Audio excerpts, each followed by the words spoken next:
Bienvenue sur Élevage Passion Profonde, votre chaîne de partage d'idées et astuces de réussite en élevage. Je suis Zéphion Romain, technicien en élevage des monos et polygastriques.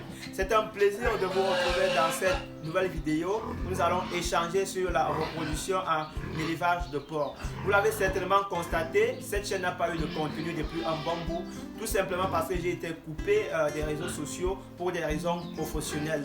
Mais là, je suis revenu avec beaucoup plus d'énergie, beaucoup plus de détermination pour vous donner le meilleur de moi. Alors, si vous me découvrez par cette vidéo, je vous invite tout simplement à vous abonner et activer la cloche de notification pour ne rien rater sur toutes les informations qui seront véhiculées dans cette chaîne. Alors, qu'est-ce que la reproduction de façon générale?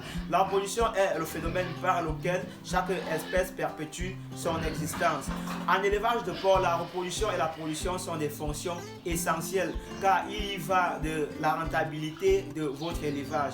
Alors, dans cette vidéo, je vais vous parler principalement des critères de choix d'une race performante à mettre dans votre élevage, des critères de choix de vos reproducteurs et en bonus, je vous parlerai aussi des critères de choix de la période de mise en reproduction de vos reproducteurs. Alors, je vous invite tout simplement à vous doter d'un bloc-notes et à suivre cette vidéo jusqu'à la fin pour ne rien rater sur toutes les informations qui sont véhiculées dans cette vidéo.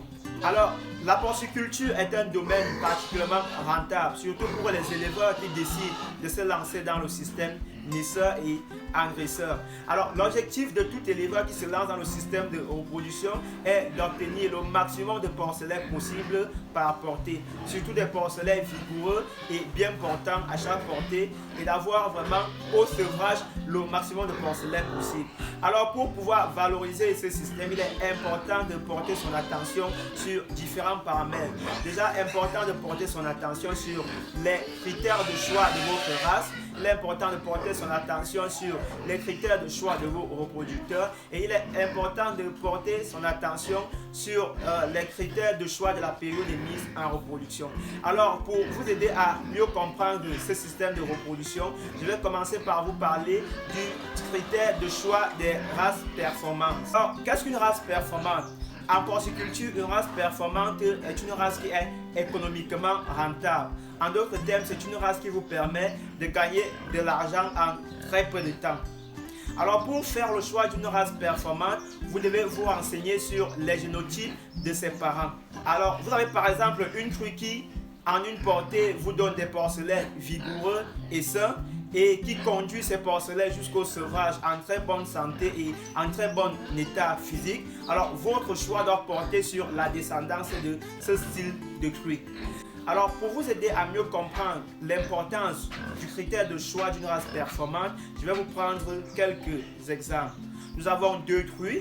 La première truie en 3000 bas a eu une portée de 9 porcelets, sains, vigoureux et a réussi à sevrer 8 porcelets sur les 9 porcelets, tous bien portants avec une croissance rapide et avec un bon développement musculaire. La seconde truie a eu 7 porcelets à chaque mise bas pendant 3 mises bas et elle n'a pu sevrer que 5 porcelets qui étaient par ailleurs bien portants mais avec une croissance faible.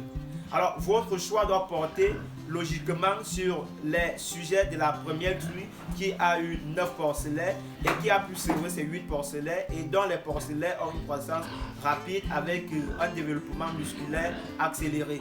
Alors, le même exemple peut être pris sur deux truies qui ont mis bas au même moment. Vous constaterez 2 semaines plus tard que chez la première truie, les porcelets sont tous vivants, vigoureux, avec une croissance rapide et les porcelets s'allaitent bien et s'amusent bien dans la loge. Par contre, chez la seconde truie, vous allez constater que les porcelets ont une croissance moins rapide que ceux de la seconde et que l'écoulement de lait n'est pas aussi bon que le porcelet de la première.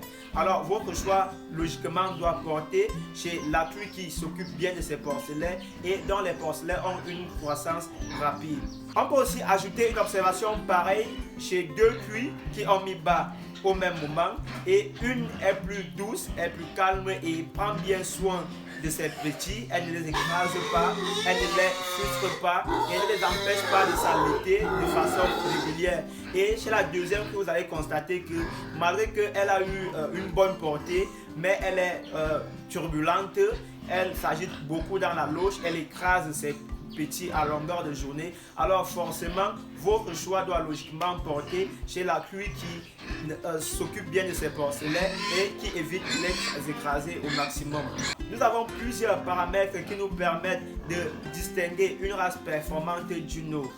Pour la crue, vous devez choisir des sujets issus d'une crue qui a une bonne qualité maternelle, une crue qui est douce, une crue qui est calme, une crue qui met pas des porcelets homogènes, une crue qui s'occupe bien de ses porcelets, une crue qui a une prolificité élevée, une crue qui a un bon écoulement de lait et une crue qui se laisse toucher facilement pour des soins. Alors voilà les critères de choix des génotypes des crues sur lesquels vous devez vous baser pour faire le choix de vos porcelets ou de vos porcs. Alors il est important de préciser que les génotypes ne concernent pas seulement la crue, mais concernent aussi le Vera. Alors pour le Vera, vous devez choisir les porcelets issus d'un Vera qui a une bonne indice de consommation, d'un Vera qui a un bon développement musculaire. Vous devez choisir les porcelets issus d'un Vera rustique qui n'est pas sensible aux maladies. Vous devez choisir des Veras issus, vous devez choisir des porcelets issus d'un Vera qui a un faible taux de graisse, et vous devez choisir des porcelets issus d'un Vera qui a une croissance rapide. Ça vous permettra que vous allez perpétuer ces génotypes-là dans votre élevage. Après avoir parcouru les critères de choix d'une race performante, nous allons nous appuyer sur les critères de choix des reproducteurs. Il est important de savoir que le premier critère de choix d'un reproducteur est son âge. L'âge est l'information qui vous permet suffisamment de déterminer les critères de choix d'un reproducteur. Certains éleveurs choisissent leur reproducteur au bas âge, ce qui n'est pas une technique suffisamment rentable, car vous devez vous baser non seulement sur les critères physiques, mais sur les critères de comportement de vos sujets. Alors pour avoir suffisamment d'informations sur les critères de comportement de vos sujets, vous devez les avoir élevés, les avoir engraissés, les avoir suivis durant le bas âge jusqu'à l'âge de la reproduction, pour savoir si ce sont des sujets qui sont calmes, pour savoir si ce sont des sujets qui sont rustiques face aux maladies, pour savoir si ce sont des sujets qui ont une croissance rapide. Pour avoir toutes ces informations, vous ne pouvez pas avoir toutes ces informations lorsque vous avez un porcelet face à vous. Alors si vous vous basez tout simplement sur les critères de choix physique, juste sur les critères de choix physique d'un porcelet, pour le choisir pour la reproduction, vous pouvez constater plus tard que ce porcelet a une croissance lente. Vous pouvez constater que ce porcelet a une mauvaise indice de consommation. Vous pouvez constater que ce porcelet a un grand taux de développement en graisse. Vous pouvez constater que ce porcelet n'est même pas rustique. Alors vous aurez perdu beaucoup de temps et beaucoup d'argent à nourrir cette bête-là qui était destinée à la reproduction. Donc voilà pourquoi il faut attendre d'engraisser la bête jusqu'à l'âge optimal qui est de 7 mois minimum pour la reproduction. Donc c'est à partir de 7 mois que vous devez choisir vos reproducteurs. Alors pour ces éleveurs qui partent acheter des reproducteurs dans d'autres fermes, vous pouvez vous baser sur les critères physiques de l'animal, mais vous devez aussi avoir suffisamment d'informations sur l'attitude de la bête auprès de l'éleveur. Voilà pourquoi il faut acheter vos sujets chez des éleveurs vraiment crédibles, qui marquent des informations sur les bêtes et qui peuvent suffisamment vous apporter des informations sur les bêtes que vous souhaitez acheter. Vous devez donc retenir que le choix d'un reproducteur se fait à partir du 7e mois et non à partir du bas âge. Pour la crue, vous devez choisir une crue qui a une croissance rapide, une crue qui est calme, une crue qui est douce, une crue qui a un minimum de 14 tétines, une crue qui a une vulve bien ressortie, une crue qui a des rayons bien formés et bien positionnés, une crue qui a un corps bien long, une crue qui a des pattes bien posées sur le sol, une crue qui a un derrière bien ressorti, Une truie qui n'a pas d'anomalie sur le corps, une truie qui a une bonne indice de consommation, une truie qui a un bon développement musculaire.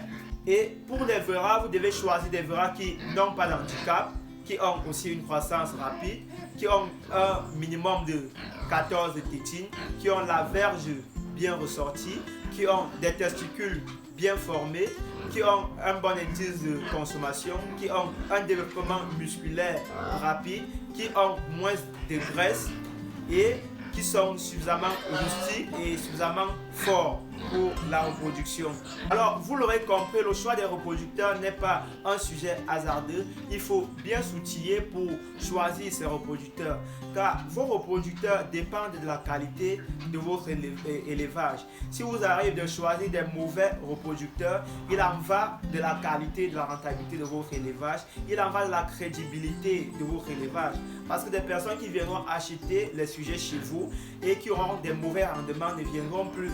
Donc voilà pourquoi il est important de bien s'informer sur les sujets que vous voulez acheter, de bien suivre vos bêtes durant les périodes d'engraissement et de choisir les meilleurs sujets possibles afin de d'unir en fait les sujets pour avoir les meilleures qualités possibles dans votre union. Et comme ça, vous allez perpétuer ces qualités dans vos sujets et vous allez, lorsque des personnes achèteront des sujets chez vous, et ça vous fera de la publicité pour votre élevage et voilà, votre élevage ira davantage mieux lorsque vous faites des croisements vraiment bien pensés et bien contrôlés. Alors, beaucoup d'éleveurs font des croisements hasardeux, ce qui conduit généralement à des problèmes de consanguinité, ce qui est un problème de mortalité élevé en élevage de porc. Alors voilà pourquoi il est aussi très important de porter son attention sur des liens de consanguinité, des sujets que vous voulez acquérir ou que vous voulez mettre en reproduction. Alors pour avoir le meilleur rendement possible et pour avoir des porcelets sains et bien portants, il est important, je dirais indispensable, de mettre vos sujets en reproduction à partir de 100 kg.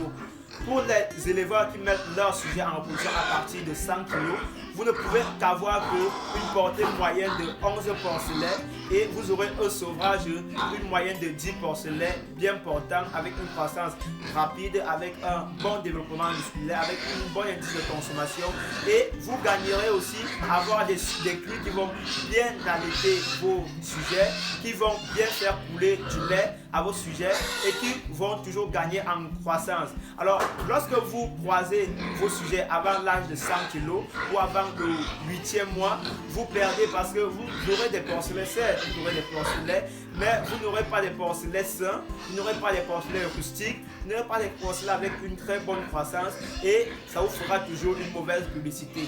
Donc voilà pourquoi il est important d'observer l'âge et d'observer le poids de la mise en reproduction. Ce sont ces deux critères qui sont déterminants pour décider si vos sujets doivent être mis en reproduction. Alors, j'espère que vous avez apprécié le contenu de cette vidéo.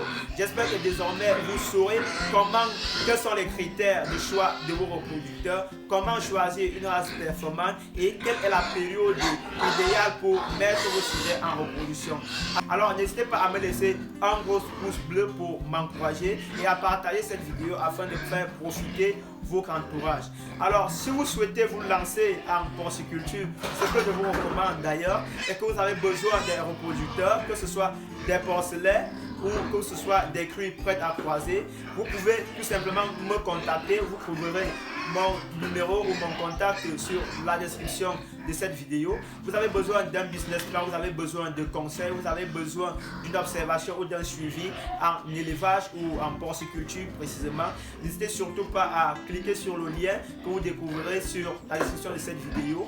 Si vous avez des préoccupations ou des sujets préoccupants que vous aimeriez que je fasse des vidéos dessus, n'hésitez pas à me les laisser en commentaire. Je me ferai un plaisir de faire des vidéos dessus. Sur ce, je vous dis ciao ciao et à la prochaine. Portez-vous bien.